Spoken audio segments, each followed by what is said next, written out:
Bonjour à tous, c'est Jenny Garden, je suis médium énergéticienne et en ce sens, je canalise les messages de votre flamme jumelle.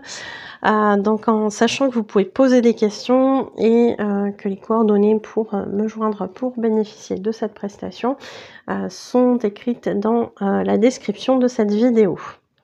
Alors ici, on a une chaser qui a posé 4 questions à son runner.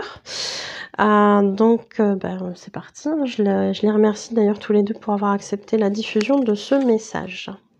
C'est parti. Donc la première question, c'est « Sais-tu qui je suis ?» L'âme du runner a répondu « Bien sûr, en tant qu'âme, je sais que tu es ma flamme jumelle. » Du côté matériel, je ne mets pas encore ce mot par rapport à notre relation, même si je commence à l'entendre. J'en suis au tout début. Je ressens un lien fort que je n'arrive pas à y qualifier entre toi et moi.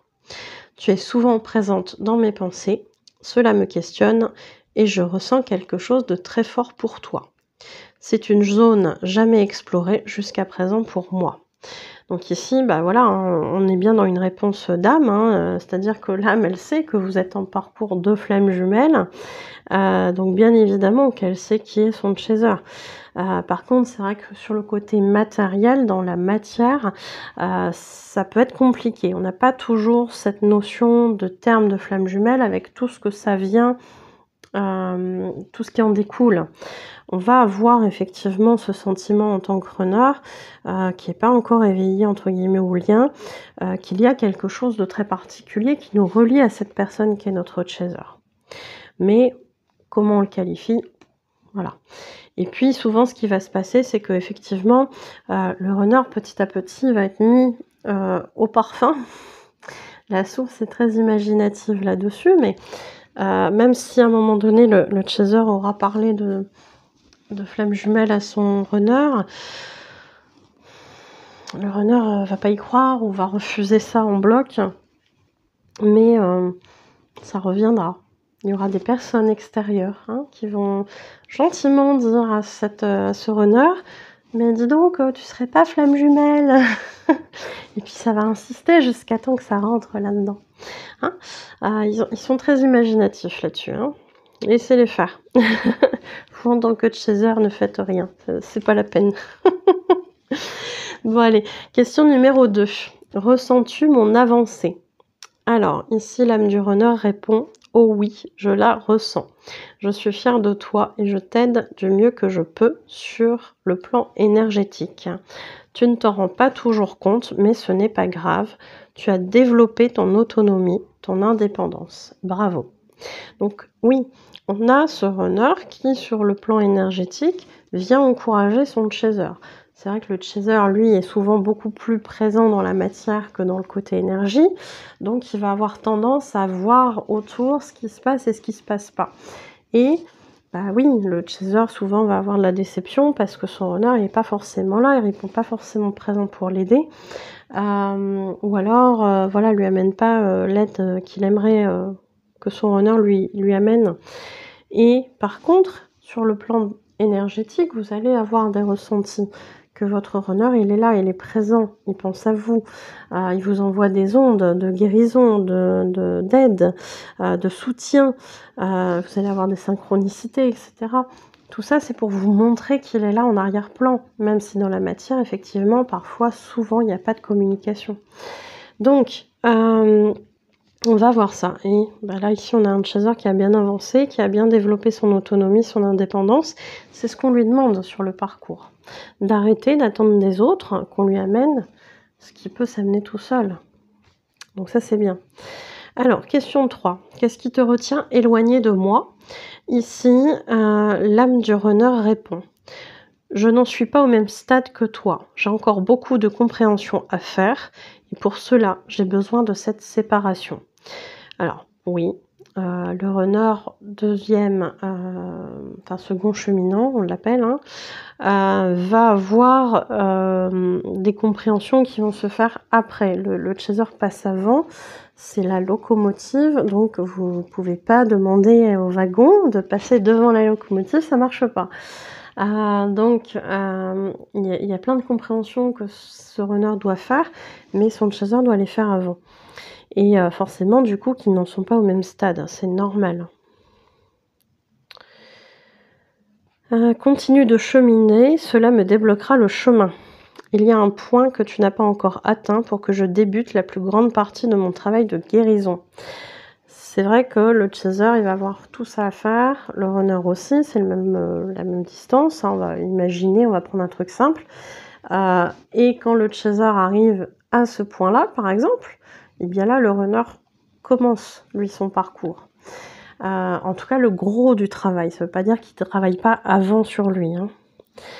C'est pour cela que tu peux parfois ressentir que je suis présent à tes côtés. Je te soutiens ainsi dans l'énergie. Il y a aussi des tierces qui bloquent mon avancée. Je ne me suis pas encore aperçue qu'elles me freinaient, mais là aussi, je conscientiserai ces éléments au fur et à mesure de mon avancée. C'est difficile, j'ai peur de la solitude, alors que je la ressens constamment. Donc oui, on a ici un runner qui évoque ces tierces aussi, qui bloquent son parcours, son avancée. Le runner, il va être beaucoup dans le sacrifice par rapport aux autres. Donc, il va faire des choses parce que les autres veulent qu'il fasse ça ou tel truc, parce que les autres attendent ça de lui. Et à un moment, il va sentir effectivement qu'il y a des personnes qui le freinent. Alors, ça ne veut pas dire que ces personnes, elles sont forcément malveillantes. Il peut y en avoir sur le parcours, bien sûr. C'est pas une obligation, mais le runner, il va se freiner par rapport à ces personnes-là. C'est dans ce sens-là aussi que ces personnes, elles sont entre guillemets toxiques pour le runner. Elles le freinent. Mais c'est lui qui se freine par rapport aux gens, hein. Souvent, c'est ça. Et il va comprendre à un moment donné qu'il faut prendre ses distances avec ces personnes qui le bloquent, ou il se bloque par rapport à ces gens-là. Donc à un moment donné, il va falloir qu'il se détache. Il devra le faire, il le fera de toute façon. Oui, c'est pas évident, et malgré le fait qu'il soit entouré, ils se sentent seuls. Parce que pas compris, parce qu'il met un masque, parce que la société est comme ci, comme ça, qui se font dans la masse, mais que c'est pas lui, donc forcément qu'ils se sont seuls. Bien évidemment qu'ils se sont seuls.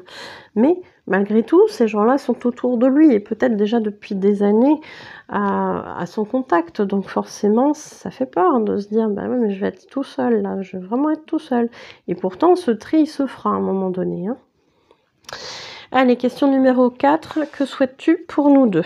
Je souhaite que l'on puisse se retrouver, tout d'abord pour communiquer, car il y a beaucoup de questions qui sont restées sans réponse de ton côté. Et ce n'était pas très cool de ma part. Mais j'étais pris dans des émotions fortes qui faisaient que je ne pouvais pas m'expliquer. Et j'ai eu peur que tu me rejettes.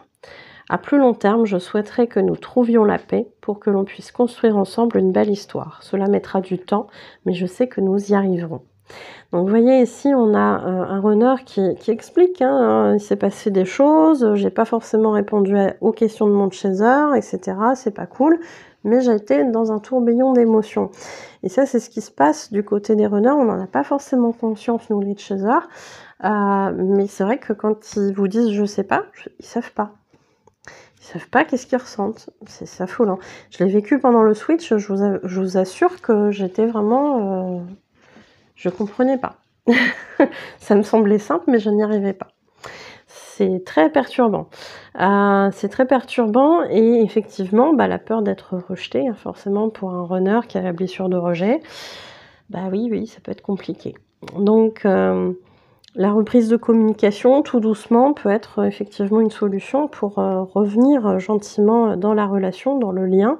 Et puis, plus tard, ça se fera visiblement. Ici, on a comme une indication, ce qui est très bien, parce que c'est pas toujours le cas, que, a priori, ils arriveront à vivre cette histoire. Mais il y a des guérisons à faire, des deux côtés. Alors, le message libre, n'aie pas peur de ce n'aie pas peur de ce parcours ou de ne pas réussir à arriver au bout. Nous savions tous les deux que ce serait compliqué, mais aussi que nous aurions les outils pour y arriver. Rappelle-toi que chaque épreuve que nous vivons nous apporte une force supplémentaire pour construire ce chemin vers le bonheur. Donc, on a quand même ici un runner qui rappelle à son chaser que là-haut, il y a eu un contrat de signé quand même entre eux et la source. Donc oui, on était au courant, hein, chaser comme runner, que ce parcours, ça allait pas être de la tarte, mais que on allait pouvoir quand même avoir des outils, des aides sur ce parcours. Donc ça, c'est plutôt quelque chose de positif. Je sais que je ne laisse rien transparaître, mais tu dois te reconnecter à ta foi. Le but du chaser, effectivement, et c'est très très très difficile, c'est de croire en ce lien, de croire en son runner, alors qu'en fait, on voit que dalle. On ne voit rien sur ce parcours. On ne sait pas, les 3/4 du temps, il y a des séparations et des choses comme ça. On ne sait pas ce qui se passe de l'autre côté. Et je dirais que c'est très bien comme ça, souvent. Faut vivre sa vie. Et souvent, ce qui se passe, c'est que notre runner, il nous montre rien. Même si on sait que c'est pas facile pour lui, il va rien nous montrer, il va rien nous dire. Il va pas nous confirmer ces choses-là. Il va pas nous confirmer qu'il a des sentiments, etc. Et c'est là où c'est très compliqué, parce que le chaser doit apprendre à faire confiance à ses ressentis, alors qu'en fait, il peut avoir un discours dans la matière qui est très contraire à ce qu'il ressent. Et c'est vraiment très très difficile d'avoir cette foi, mais on l'invite à ça, à récupérer cette foi, à se reconnecter à cette foi, qu'il y a bien quelque chose, malgré toutes les infos matérielles qui sont peut-être contraires à ce qu'il pense et à ce qu'il ressent. C'est là où c'est très très très difficile, parce que le mental s'en mêle, les personnes autour de vous s'en mêlent peut-être aussi, en vous disant mais non, n'importe quoi, etc., ceci, cela, enfin bref, vous connaissez certainement. Donc c'est pas évident. Donc tu dois te reconnecter à ta foi, et quand on n'a rien, alors soit on abandonne, soit on prie. Alors prie. Nous ne sommes jamais seuls tout au long de cette extraordinaire aventure, et je reste près de toi, même si je te parais absent dans la matière. Ce n'est qu'une illusion, et c'est pour cela que tu vois tant de signes lorsqu'il t'arrive de douter. On est toujours rappelé à l'ordre sur ce parcours, dès qu'on doute, dès que on n'a plus envie d'être dans ce lien. On nous balance des signes et des signes en nous montrant mais non, il faut que tu t'accroches, il y a bien quelque chose au bout. Vous voyez, et ça, c'est très typique du parcours FJ. Je ne t'ai jamais laissé tomber. Je sais et je serai là pour toi, pour t'aider du mieux que je le pourrai. Mais ce travail de foi fait partie de ton travail intérieur. J'ai confiance en toi, je ne t'oublie pas. Comment oublier sa moitié? Demande à être guidé par ton âme et tout sera plus fluide. Je t'aime plus que jamais. Donc c'est un beau message qui nous rappelle effectivement que cette séparation, elle n'est qu'illusion. Ce n'est que dans la matière que vous êtes séparés de votre flamme jumelle. La séparation, elle est dans la matière, mais elle n'est pas dans l'énergétique. Comment expliquez-vous que vous arrivez à ressentir l'autre qui peut être à des milliers de kilomètres de vous, que vous savez qu'il n'est pas bien, qu'il ou elle n'est pas bien, alors qu'en fait, vous ne savez rien de sa vie.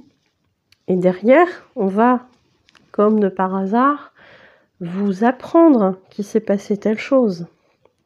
Alors qu'en fait, vous n'avez peut-être personne qui vous met au courant d'habitude, vous voyez ? Parce que cette information doit venir confirmer vos ressentis pour que vous gardiez cette foi.